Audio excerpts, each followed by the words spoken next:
आपने अपना PF transfer किया लेकिन आपका पेंशन ट्रांसफ़र नहीं हुआ है। आप इस चीज़ के लिए परेशान हैं, तो आप परेशान मत होइए। मैं इस वीडियो में आपको ये चीज़ प्रैक्टिकली दिखाऊंगा और समझाऊंगा कि आपके केस में ऐसा क्यों हुआ है और क्या ये सही है या गलत है। नमस्कार दोस्तों, मेरा नाम सागर है। ये पीएफ का बेस्ट चैनल है। अगर आपको जानकारी अच्छी लगे आप ज़रूर से सब्सक्राइब करिएगा ताकि सही जानकारी ज़्यादा लोगों तक पहुंच सके। कहानी क्या है, कहानी समझिए। जब भी आपका ट्रांसफ़र फॉर्म आप भरते हैं तो वहाँ पे आपके पास दो अमाउंट होते हैं आपकी पासबुक के अंदर।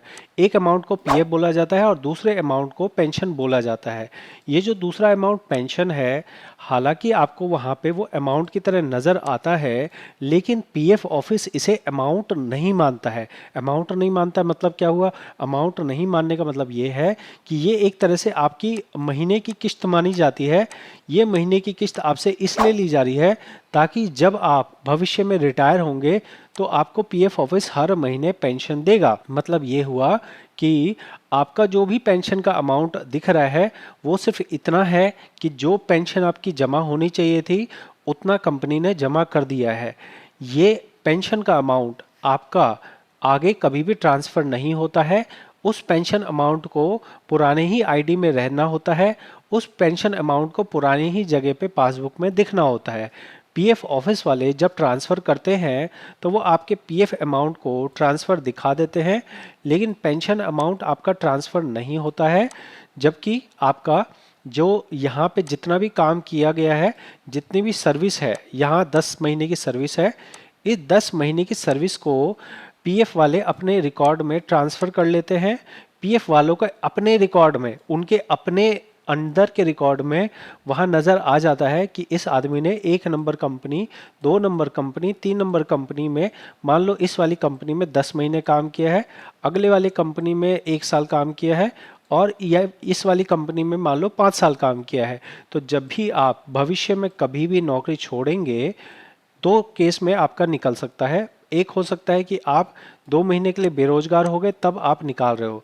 तो अगर 2 महीने के लिए बेरोजगार हो गए, आप पैसा उस टाइम निकाल रहे हो, तो आपको जो भी आपने पुरानी सर्विस की है, सर्विस मंथ देखकर और लास्ट में जो सर्विस आप कर रहे हो उसकी सैलरी देखकर आपको पेंशन का कैलकुलेशन किया जाएगा।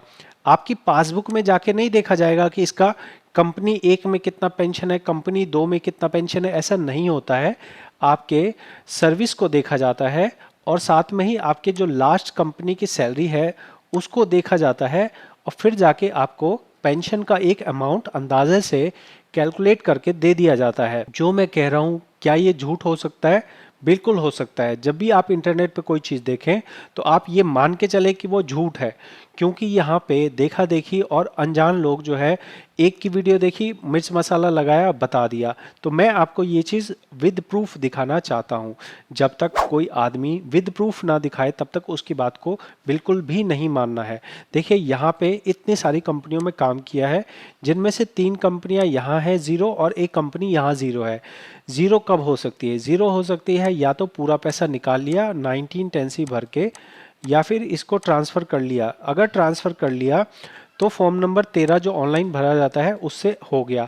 अब हम इस आईडी को जाके देखेंगे कि भाई वहाँ पेंशन है या ट्रांसफ़र हो गई। तो हम चलते हैं पासबुक में, हम यहाँ चलते हैं।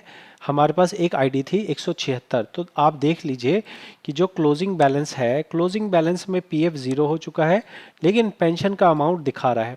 एक और आईडी देखें, चलिए एक और आईडी दिखा देता हूँ। यहाँ पे हम एक और आईडी देखते हैं। यहाँ देखिए जो 57(1) है, 57(1) आपके ट्रांसफ़र को दिखाता है। यहाँ पे आपका पीएफ ट्रांसफ़र हो गया, लेकिन पेंशन आपका यहीं पे पड़ा हुआ है। तो वास्तविकता में पेंशन आपका पड़ा हुआ नहीं है। पेंशन सिर्फ इतना दिखाया गया है कि जो आपका अमाउंट कंपनी को जमा करना था वो उन्होंने जमा कर दिया। अब इस अमाउंट को आप पैसा निकालने के इस तरीके से तभी निकालोगे जब जॉब छूट जाएगी, या फिर आप बुजुर्ग हो गए और उसके बाद आपका देखा जाएगा कंपनी 1 में 5 साल सर्विस, कंपनी 2 में 4 साल सर्विस, कंपनी 3 में इतने सर्विस, और उसके हिसाब से आपका मंथली पेंशन डिसाइड कर दिया जाएगा। तो मेरे दोस्त, मेरे भाई, मैंने जो आपको बताया है जानकारी, ये ऐसी जानकारी है जो मेरे काम के अनुभव से मैंने सीखी है। तो आपसे अनुरोध करूंगा कि आप इस चैनल को सपोर्ट ज़रूर कीजिए। ये सही जानकारियाँ आप बहुत लोगों को नहीं पता है, इसलिए वो भटकते रहते हैं, इधर उधर पूछते रहते हैं, इधर उधर देखते रहते हैं। अगर आपको ये समझ आया हो, ज़रूर से आप अपने जहाँ काम करते हैं उस वाले ग्रुप में इस वीडियो को शेयर कीजिए। जब मेरे चैनल पे और वीडियोस लोग देखेंगे, एजुकेट होंगे, सीखेंगे और आगे भी लोगों को जानकारी पहुंचाएंगे। यही इस चैनल का मकसद है। मिलते हैं अगली वीडियो में। बहुत बहुत धन्यवाद।